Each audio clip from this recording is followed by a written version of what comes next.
আসসালামু আলাইকুম, সবাই কেমন আছেন? Welcome to Hafiza's kitchen. আজকে আমি আবার একটি নতুন রেসিপি নিয়ে আসলাম, সেটা হচ্ছে আলু ভর্তা। এটা একটু নতুন ধরনের ভর্তা, আশা করি আপনাদের ভালো লাগবে।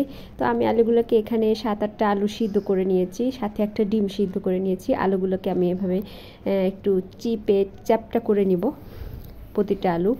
ডিমটাকেও একটু ফেটে এভাবে নিয়ে তারপরে আলুগুলোকে এক জায়গায় করে নিব। নিয়ে আমি চুলার উপর একটি স্ট্যান্ড বসিয়ে দেওয়ার পর এখানে একটা একটা করে সব আলু দিয়ে দিব।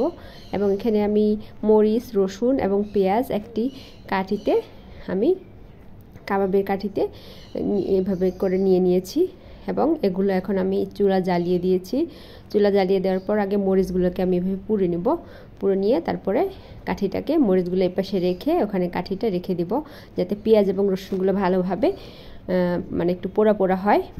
তারপরে আমি আলুগুলোকে এভাবে উল্টে পাল্টে ভালোভাবে একটু মানে স্মোকি করে নিব, পোড়া পোড়া করে নিব। এই যে দেখেন আমার আলুগুলো সুন্দর পোড়া পোড়া হয়ে গেছে। এখন আলুগুলোকে আমি তুলে নিয়ে এভাবে ছিলে নিব উপরের ছালগুলা একটা একটা করে। সবগুলা ছাল ছেলা হয়ে গেলে একটা প্লেটে নিয়ে নিব। তারপরে আমি মরিচগুলোকে কাঠি থেকে বের করে নিয়ে রসুন পেঁয়াজগুলোকে বের করে নিব। সবগুলো সুন্দরভাবে বের করে নেওয়া হয়ে গেলে যে পেঁয়াজ ও রসুনগুলো ছিল সেগুলো এখন সুন্দর করে ছোট ছোট কুচি কুচি করে একটা চাকু দিয়ে কেটে নিব। এভাবে দেখেন, এভাবে কেটে নিতে হবে।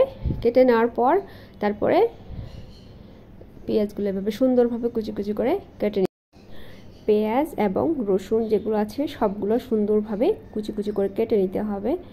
আর আপনারা চাইলে এখানে রসুনটা নাও ব্যবহার করতে পারেন, তবে রসুনটা ব্যবহার করলে ফ্লেভারটা অনেক বেশি ভালো লাগে। আর যাদের সর্দি তাদের তো এই ভর্তাটা একদম পারফেক্ট, তারা খেয়েও মজা পাবে এবং সর্দিতেও আরাম পাবে, কারণ রসুন দেওয়া হয়েছে যেহেতু। তো আমি মরিচগুলোকে একটা একটা করে গোটাগুলো ছাড়িয়ে নিচ্ছি। তারপরে লবণ দিয়ে ভালোভাবে মরিচগুলোকে চটকে নিচ্ছি হাতের সাহায্যে। চটকে নেওয়া হয়ে গেলে আমি পেঁয়াজ রসুনগুলো দিয়ে ভালোভাবে মিক্স করে নিব। মিক্স করে নেওয়া হয়ে গেলে আমি আলুগুলোকে ম্যাশ করে দিয়ে সবগুলো ভালোভাবে হাতের সাহায্যে মিক্স করে নেব। তারপরে দিয়ে দিব একটা ডিম, এখানে সুন্দর করে ডিমটাকে ভালোভাবে ম্যাশ করে দিব, দিয়ে সবগুলো একসাথে ভালোভাবে মিক্স করে দিব। তারপরে দিয়ে দিব ধনিয়া পাতা দিয়ে সুন্দরভাবে হাতের সাহায্যে ভর্তাটাকে ম্যাশ করে নেব। আর এই তারপরে দিয়ে দিচ্ছি সরিষার তেল, দিয়ে আবার এটাকে ভালোভাবে মিক্স করে নেব। আর এই ভর্তাটা খেতে এতই মজা, মানে একটা পোড়া পোড়া স্মোকি ফ্লেভার দিবে, এত মজা লাগে গরম ভাতের সাথে খেতে, আপনি চিন্তাও করতে পারবেন না। যেখানে ভর্তাটা আমার পুরোপুরি হয়ে গিয়েছে পারফেক্টলি, সবগুলো একসাথে মিক্স হয়ে। এখন আমি এটাকে একটি প্লেটে সার্ভ করে নেব। গার্নিশের জন্য দিয়ে দিব একটা ডিম, আর উপরে ছিটিয়ে দিব 1 চামচ সরিষার তেল। এখন কতটা লোভনীয় হয়েছে। আশা করি ভিডিওটি ভালো লাগলে লাইক, কমেন্ট, সাবস্ক্রাইব করতে ভুলবেন না। আসসালামু আলাইকুম, আল্লাহ হাফেজ।